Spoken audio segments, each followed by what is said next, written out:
ครับในดินแดนล้านนาในโบราณนั้นมันกว้างใหญ่ไพศาลนะครับนับตั้งแต่สุโขทัยเนี่ยนะครับไปถึงปู้นะครับ12ปนาพุ่นนะครับไอ้แม่เมืองจีนมันนะครับมายังมีเผ่าพันธุ์ที่อาศัยเราในแคว้นนี้นะครับมาก็4-5เผ่าพันธุ์นะอย่างเช่นนะครับไตยวนไตลั่วไตลื้อไตขืนไตยองนะครับไอ้แม่หมู่นี้บนใจภาษาอักขระเขียนนะครับมาเดียวกันนะครับก็คืออักขระละนานะครับมาภาษาเขียนนะครับอ่านภาษาอูนะมันก็จะแตกต่างกันไปนิดๆนะครับแต่ฟังกันรู้เรื่องอยู่นะครับมาอันที่นี่มันเมินแล้วนะครับสมัยนั้นนะครับมาถึงประเดี๋ยวนี้มันถ่ายทอดกันมา7-8 เจน10 เจนแล้วนะครับไม่มาก็อย่างว่าเปิ้นกระทายทอดมาตามสายของเปิ้นนะครับทีนี้มาถึงบัดเดี๋ยวเนี่ยมันโหกันหมดแล้วนะครับมันผสมปนเปกันไปหมดบ่ฮู้เป็นเผ่าพันธุ์ใดเป็นเผ่าพันธุ์ใดแล้วนะครับไม่มามันก็เขียนกันบางครั้งก็บางกรรมมันก็เหมือนกันนะส่วนใหญ่นะครับแถมบางกรรมเนี่ยมันอาจจะเขียนแตกต่างกันไปนะครับเฮาจะไปว่าไอ้แบบนั้นมันผิดแบบนี้มันถูกมันก็ก็ว่ามันได้ด้วยนะอย่าไปทึกทักเด้อนะครับเฮามาวิเคราะห์กันก่อนนะครับว่ามันผิดมันถูกตามหลักภาษาล้านนาก่อนนะเอาตามอันก่อนเนี่ยแล้วมีไอ้กรรมโบราณมันเขียนบันทึกเป็นหลักฐานไว้ก่อนเนี่ยเฮาก็ต้องพิจารณาแบบนั้นนะครับไม่เอาวันนี้เฮามาลองเขียนคำว่าปู่นะครับปู่นาปู่ปาเนี่ยนะปู่ปานะปู่เขาได้ยินเสียงปู่แล้วมันเสียงจัตวานะมันต้องใจถูกปะนะครับเขาต้องนึกถึงนะครับอันเสียงจัตวานะครับเสียงเอกนะครับเสียงโทพิเศษนะใจตบปะนะครับปู่นะครับเสียงโทปกตินะครับเสียงตีนะครับเสียงสามัญนะครับป้นใจตัวปะนะครับอักษรต่ำนะครับอันปูเป็นเสียงจัตวาใจอักษรสูงนะก็ใจตัวปะนะครับแม่ปูนะครับใจตัวปะนะครับใจตัวปะนะครับมันปูนะก็คือไม่กูใส่ไม่กูไปมันก็ปูแล้วนะครับแม่ง่ายกว่านะมันก็ปูอ๋ออันนี้มันปูครับอันปูไม่กูครับไม่กูใช่ไหมไม่กูกับปูแล้วนะกับปูแล้วนะบางที่เปิ้นบอกว่าอัน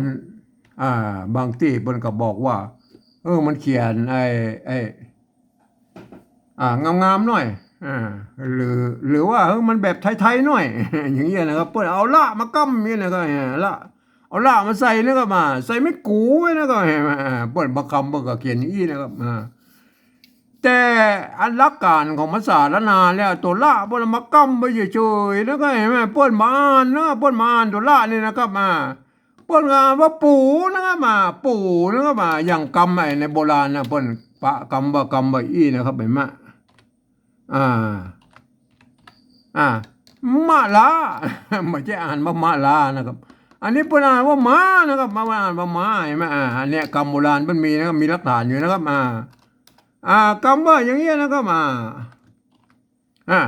อันนี้เปิ้นอ่านว่าไก่นะครับเปิ้นไม่ใช่อ่านว่าไก่นะครับ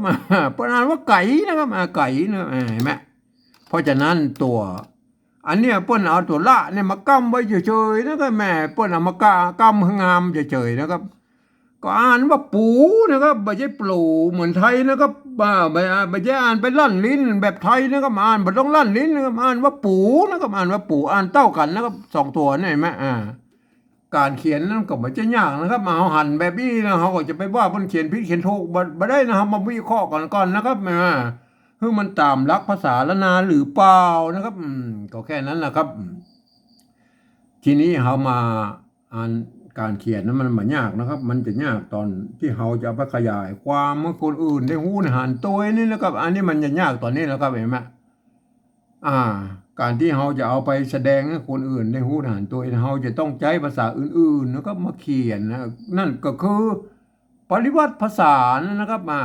คือเอาภาษาอื่นๆนะมาเขียนปริวัติภาษาก็คือมันหูเรื่องแล้วก็ภาษาที่มันใกล้เคียงที่สุดภาษาละนาก็คือภาษาไทยนะครับภาษาไทยนั่นแหละครับมันเกิดมาจากที่เดียวกันนะครับก็เกิดมาจากพ่อของรามคำแหงเดียวกันนะครับเขาใจภาษาไทยผมเองเนี่ยผมใจหลักการของ การปริวัติภาษาแบบของสภาวัฒนธรรมมหาวิทยาลัยเชียงใหม่นะครับมาเปิ้นบอกว่า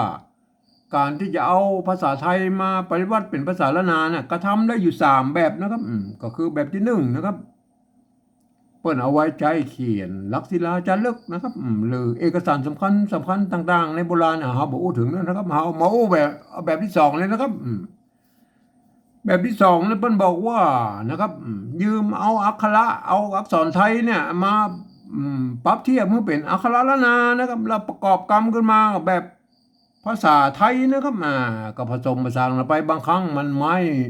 หรือสระมันบ่ตรงมันตัดกันก็คือบูรณะกำศัพท์ได้นะครับเวลาอ่านนะท่านต้องอ่านเป็นกำเมืองนะครับต้อง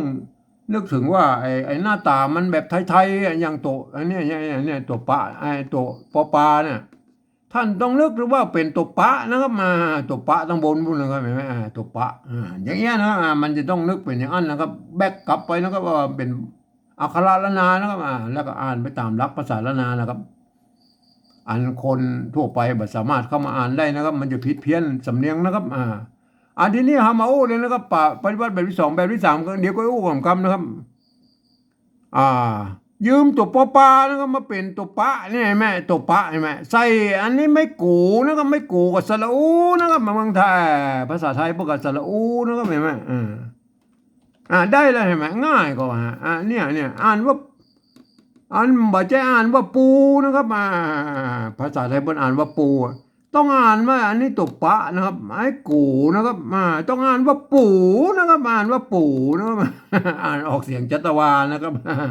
อันตัวที่2แล้วครับอันตัวที่2นั้นมันตัวปะนะครับปะก็เอาปอปานะมาใส่นะครับมันมีลากกั้มเห็นไหมก็ลอลิงนะครับเห็นไหมลากกั้มกับลอลิงไม่กูกับสระอูเห็นไหมอันตามลักษณะแล้วก็เปิ้นว่านะครับเปิ้นอย่างนี้อันมีละกำอย่างเปิ้นมาอ่านนะครับละกำนะครับเปิ้นอ่านอันนี้เป็นตัวปะไม่กูก็อ่านว่าปูเต้าตั้งหน้าเนี่ยนะอ่านว่าปูเต้ากันนะครับเห็นไหม2 กำนี่อ่านเต้ากันนะแม่อ่านว่าปูนะครับแม่อ่านว่าปูไม่ใช่ปลูนะครับอ่านว่าปูอย่างเดียวนะครับท่านจะไปหลงนะครับอันนี้ท่านจะต้องเป็นคนที่เรียนภาษาละนามาอ่านนะครับถึงจะบ่ผิดเพี้ยนนะครับอันที่นี้เฮามาอู้ถึงการปฏิวัติแบบที่3นะครับการปฏิวัติแบบที่3นั่นน่ะเปิ้นบอกว่าฟังเอาเสียงภาษาละนาตั้งบนพุ่นน่ะเปิ้นเปล่งเสียงออกมาอย่างได้ก็คือเสียงกระมูนั่นแหละครับเปิ้นเปล่งเสียงออกมาได้เอาภาษาไทยเขียนไปอย่างนั้นนะครับก็มันออกมาก็จะได้ก็จังนั้นนะครับ